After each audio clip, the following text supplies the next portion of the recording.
Bienvenue dans les vidéos Barjo et aujourd'hui on va parler des Rivières Pourpres, sorti en 2000 et réalisé par Mathieu Kassovitz.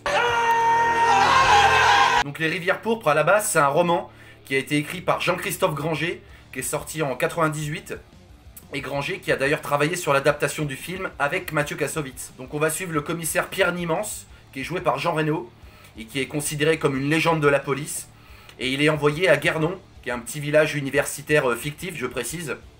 Mais l'auteur des Rivières Pourpres, Jean-Christophe Granger, le situe aux environs de Grenoble, d'où le cadre très montagnard. Commissaire Pierre Nimance. Vous êtes seul? J'avais demandé l'équipe d'OPJ au parquet, là. Qu'est-ce qu'ils foutent? L'équipe, c'est moi. Et en fait, il va enquêter sur le meurtre du bibliothécaire local. Et la particularité du meurtre, c'est que le corps a été retrouvé suspendu dans la montagne. Il va se rendre au CHU de Guernon pour examiner le corps de la victime.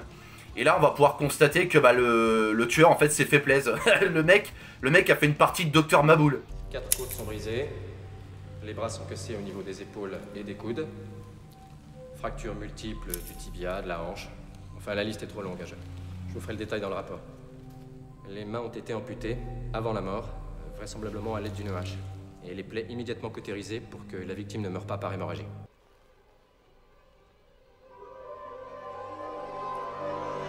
Si j'étais vous, je ne ferais pas ça. Le tueur a enlevé les globes oculaires de façon quasi chirurgicale. La victime était vivante pendant l'opération. À partir de là, Nimance va pouvoir commencer son enquête et remuer un peu la merde. Et à environ 200 km, plus précisément à Sarzac, on va retrouver le jeune lieutenant Max Kerkerian, qui est joué par Vincent Cassel. Bon, hé, tu nous emmènes au cimetière, on commence par là, je suis de bonne humeur aujourd'hui. Tiens, file-moi le pétard. Qu'est-ce que t'as aujourd'hui là? Mais rien. Pourquoi tu me fais chier? Je te fais pas chier, tu fumes. Ah, tu crois que je te fais chier moi quand tu prends tes 8 apéros? Bon, hé. Il enquête sur la profanation de la tombe d'une petite fille qui est morte dans un accident de la route. Une vraie boucherie. Ami vegan, bonjour. Et au fur et à mesure du film, les enquêtes de Nimance et de Max vont se rejoindre.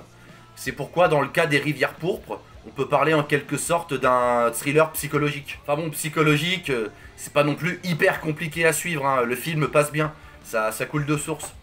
Bon, en même temps, ça se passe dans les montagnes. Ah, ça coule de source, montagne. Donc pour les Rivières Pourpres, on est sur un film policier assez sombre, mais plutôt burné. Il y a quelques scènes d'action qui sont bien foutues. Notamment à la fin, on a une scène dans la neige qui personnellement me fait penser à Cliffhanger avec Stallone.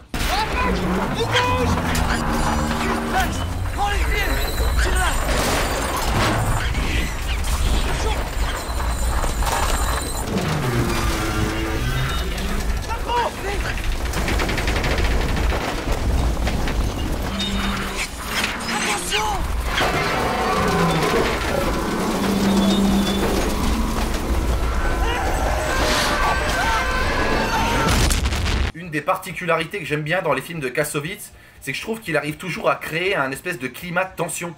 On a toujours ce petit côté là, qu'est-ce qu'il y a là? On s'embrouille ou quoi? Là, c'est bon là. C'est bon. Qu'est-ce qu'il a dit ton copain? Vas-y, je suis plus un flic là, qu'est-ce qu'il y a? Un mot aussi sur le thème principal du film, qui est pour moi l'eugénisme. Donc l'eugénisme c'est quoi? Je te rassure, c'est pas l'étude des mecs qui ont pour prénom Eugène. Tu sais mordre dans une bite, Eugène. Et je dis ça avec le plus grand respect. L'eugénisme en gros, c'était la sélection à partir de leur patrimoine génétique des meilleurs éléments d'une population et l'élimination de ceux qui rentraient pas dans le cadre de sélection. Et c'est notamment un concept qui était beaucoup utilisé par les nazis. Et eux d'ailleurs, je me demande quel concept malsain ils ont pas utilisé. Le film traite directement de ça, d'où le nom d'ailleurs, les Rivières Pourpres, que l'on peut traduire par le sang des hommes parfaits. Sur ce film, on a aussi un super casting, donc Jean Reno. Et Jean Reno, c'est un truc tout con. Et à chaque fois que je le vois dans un film, je m'attends toujours à ce qu'il balance cette réplique.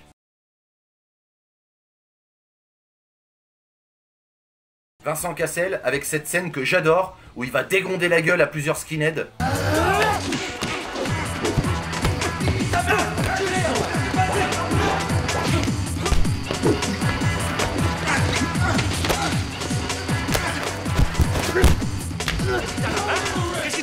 On a également la belle Nadia Farez, qu'on a pu voir dans Nid Gap avec Samina Seri, ou encore plus récemment dans Marseille avec Gérard Depardieu. Mais on a aussi Jean-Pierre Cassel, le père de Vincent Cassel, qui nous a quittés en 2007 je crois.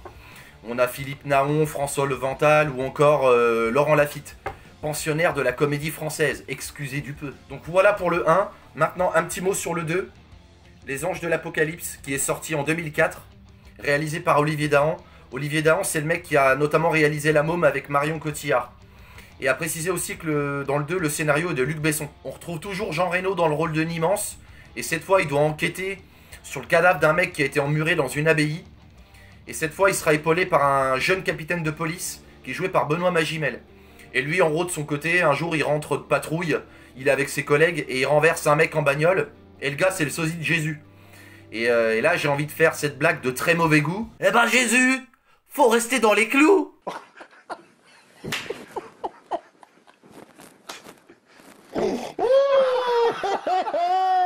A noter également dans le 2 la présence de Christopher Lee, que vous connaissez sûrement, hein, c'est Dracula, le Comte Dooku dans Star Wars, Saruman dans Le Seigneur des Anneaux, voilà, grand acteur britannique. Et donc du coup le 2, à mes yeux, qui est un petit peu moins bon, parce qu'il reprend beaucoup les mécaniques du 1. Et du coup en fait on est moins surpris dans le 2, quoi, c'est un peu plus prévisible.